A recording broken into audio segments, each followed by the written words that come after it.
Джеймс Картер, дотошный офисный работник в возрасте около 40 лет, впервые заметил бугорки свежим утром во вторник в марте 2025 года. Эти аномалии проявились на тыльной стороне его правой ладони, маленькие зудящие рубцы, которые он рассеянно почесывал, разбирая электронные таблицы в своем офисном кабинете, сосредоточенный на цифрах и графиках. Он решил, что это укусы насекомых или, может быть, стало реакцией на новое мыло в комнате для отдыха, с которым его кожа привыкла не слишком хорошо. Однако к четвергу рубцы на его ладони уже превратились в глубокие бороздки, образовав под кожей паукообразный узор, который вызывал у него нарастающее беспокойство. Он уставился на эти изменения в тусклом свете ванной, и сердце его бешено заколотилось, словно предчувствие беды не покидало его. Это было не просто странно, это было неправильно. У него возникло желание скрыть это явление, поэтому он опустил рукав, пряча руку от своей жены Лоры, которая что-то напевала за завтраком, готовя утренний кофе и хлопья. Джеймс не любил секретничать, но это казалось слишком странным и слишком личным, чтобы делиться этим с кем-либо, даже с любимой. Поэтому на работе он, стараясь быть внимательным к своей работе, держал руку в кармане, избегая любопытных взглядов Сары из бухгалтерии, которая всегда пыталась поймать его на слове. За неделю его бороздки углубились, и их края стали резкими и извилистыми, как у татуировки, нанесенной невидимой рукой. Болезненное ощущение, с которым Джеймс не знал, как справиться. Сон ускользал от него, и он часто лежал без сна, водя по линиям на своей ладони фонариком своего телефона, гадая, не изменились ли они за время его беспокойства. К субботе его тревога стала слишком сильной, чтобы ее можно было игнорировать, поэтому он решился поехать в тихую клинику, несмотря на весеннее тепло, и на правой руке у него была перчатка, чтобы замаскировать странные симптомы. Доктор Эллен Робертс, жилистая женщина с постоянным недовольным выражением лица, которая, казалось, всегда постукивала ручкой по столу, провела его в смотровую, и Джеймс почувствовал, как сердце колотится у него в груди. Когда он снял перчатку, ее ручка замерла на полпути. «Боже милостивый!» — пробормотала она сквозь сжатые губы, прищурив свои проницательные глаза. Она провела пальцем по желобкам, пальцы в перчатке слегка дрожали от волнения и любопытства. Затем она отступила назад. Он был в недоумении. «Я никогда не видела ничего подобного», — тихо произнесла Эллен, на что Джеймс с растерянным смешком выдавил из себя слова. «Это просто сыпь, верно?» Но ее молчание заставило его похолодеть, и мурашки пробежались по его спине. Она резким голосом назначила анализ крови и биопсию, намекая на нечто большее. Уходя с брошюрой о редких кожных заболеваниях, он застал ее за срочным набором номера. У него закралось чувство тревоги, которое не покидало его с того момента, как он увидел свои ладони.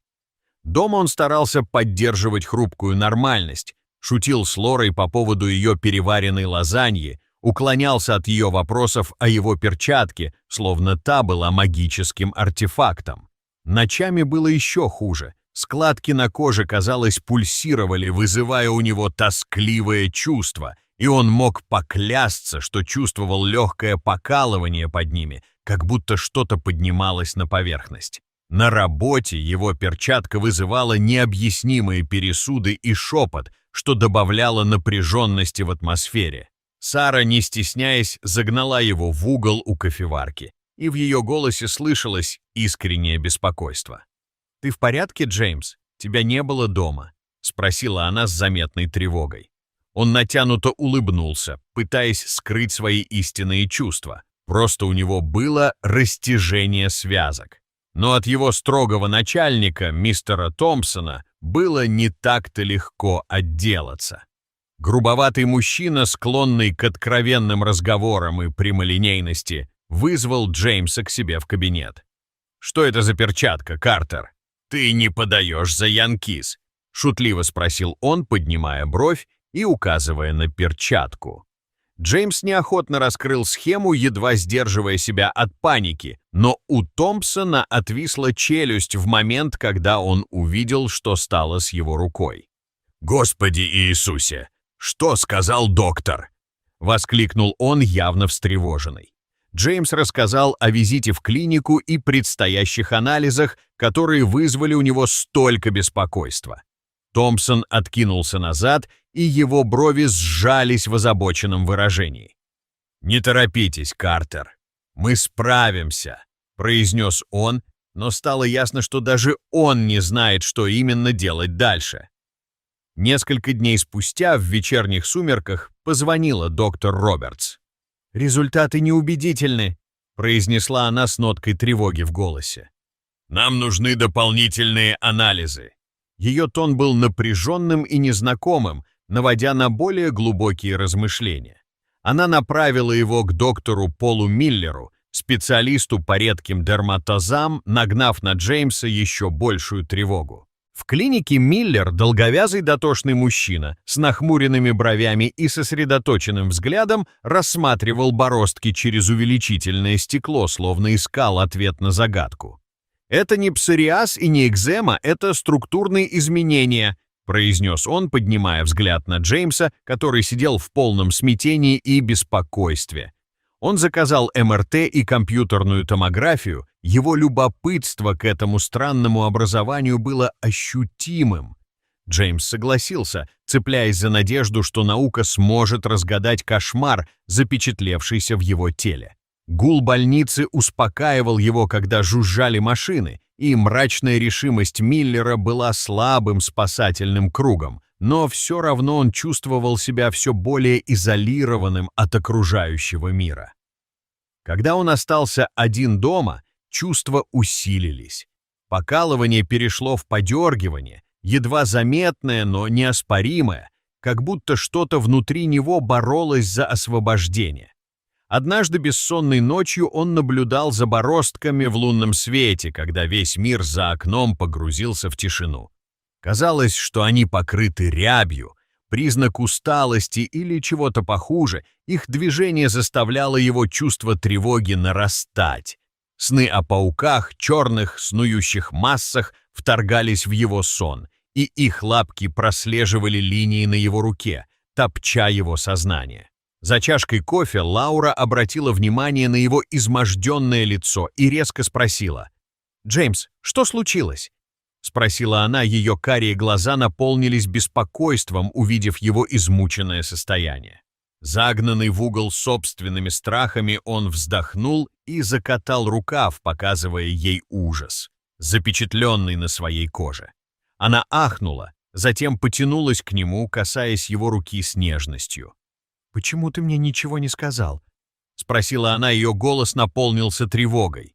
Он рассказал обо всем, о клинике, анализах, страхе, который сжевывал его изнутри. Ее потрясение вскоре сменилось решимостью. «Мы разберемся с этим вместе», — сказала она, ее глаза полны поддержки и настойчивости. Лора, всегда практичная, предложила другое мнение. Она нашла доктора Генри Карсона, известного дерматолога из соседнего города, и решила, что это могло стать новым шагом к его выздоровлению. Трехчасовая поездка была напряженной, и Джеймс вцепился в руль. Его рука дрожала от жуткого ощущения, что по коже ползут мурашки, не давая ему покоя. Доктор Карсон, седовласый мужчина со спокойным поведением, изучал бороздки Джеймса с помощью увеличительного стекла. Его любопытство смешивалось с замешательством и обеспокоенностью. «Потрясающе!» — пробормотал он, делая фотографии с высоким разрешением, словно искал доказательства своего наблюдения. Он взял свежие образцы и нахмурился, рассматривая предварительные результаты. «Возможно, это не дерматологическое исследование», — сказал он, поднимая взгляд на Джеймса. «Я отправлю вас к эксперту по инфекционным заболеваниям, доктору Алану Робертсу». «Еще один доктор Робертс», С усмешкой заметил Джеймс, но серьезность Карсона заставила его замолчать. Доктор Алан Робертс встретил их на следующий день в своем кабинете, заваленном медицинскими журналами и бумагами, наводя на мысли о серьезных исследованиях. Жилистый мужчина с подстриженной бородкой сосредоточился на изучении фотографий Карсона, а затем перевел взгляд на руку Джеймса, словно искал разгадку в этом загадочном узоре. «Этот узор слишком нарочит», — заявил он, обдумывая слова и сопоставляя их с обширными знаниями. Накануне он консультировался со специалистами, и один из них отметил, что бороздки напоминают следы от нераскрытых дел, оставленные жертвами банды контрабандистов с клеймами от подкожных имплантатов. Желудок Джеймса сжался от ужаса. «Торговля людьми?» — глухо произнесла Лора, когда понимание охватило их. Робертс осторожно кивнул, его лицо оставалось серьезным. «Это теория, а не диагноз. Но мы не можем этого исключать, не так ли?» — сказал он, поднимая глаза на Джеймса, как будто бы искал подтверждение его словам. Дверь клиники распахнулась, впуская в кабинет двух полицейских: детектива Харриса, коренастого мужчину с хриплым голосом, и офицера Ли, более молодого и зоркого. «Мы расследуем возможную связь», — сказал Харрис, глядя на руку Джеймса. «Осторожно, ради вашей безопасности», — добавил он, фиксируя настороженный взгляд. Джеймс мысленно вернулся к своему рабочему месту, к новым сотрудникам с уклончивым взглядом, к деловой поездке много лет назад, когда темные фигуры заключали загадочные сделки. Он поделился своим беспокойством и подозрениями с Харрисом, который делал заметки, пытаясь собрать все кусочки пазла в одно целое. «Вы оба понадобитесь нам на охраняемом объекте», — добавил Харрис, и Джеймс почувствовал, как вползал страх. Поездка была наполнена ужасом. Лаура крепко держала его за руку, стараясь поддержать его морально. На конспиративной квартире Харрис покопался в прошлом Джеймса. «Где это было в той поездке?» — спросил он, продолжая расспрашивать. Джеймс вспомнил дождливую ночь в Детройте в 2022 году, когда мужчина с татуировкой в виде паука протягивал ему стакан с напитком. Он проснулся нетрезвым, потом предположил, что у него похмелье, и эту мысль пытался отвергнуть. Харрис, чувствуя важность своих слов, сжал челюсти. «Мы это проверим», — просто и уверенно сказал он. Тянулись недели, расследование заходило в тупик. Джеймса и Лору беспокоило это заточение, облегчение боролось с нетерпением. Затем таинственный анонимный звонок Лауры намекнул на высокопоставленную фигуру в промышленных кругах компании «Джеймс». Харрис проследил его до склада, связанного со старыми делами, и вскоре рейд был организован. Офицеры проникли в потайную комнату, обнаружив файлы и схемы микрочипов, которые явно имели отношение к их расследованию. Голос Харриса стал мрачным. Он со значением произнес «джекпот». Вернувшись в участок, он все рассказал своим коллегам об успешном прорыве, объясняя, как канавки Джеймса были результатом неудачного имплантата, микрочипа в форме паука, предназначенного для отслеживания жертв торговли людьми и контроля за ними. Он не сработал, оставив на его коже шрамы как результат неудачной операции. «Твоя поездка. Они пытались пометить вас», — добавил Харрис, показывая диаграммы, показывающие картину происходившего. Система дала сбой и отключилась. Преступные схемы разорваны. Виновные оказались в стороне, а руководители фирмы Джеймса скрывались у всех на виду от правоохранительных органов. Последовали аресты, однако Томпсона среди них не оказалось, что развеяло некоторые надежды Джеймса.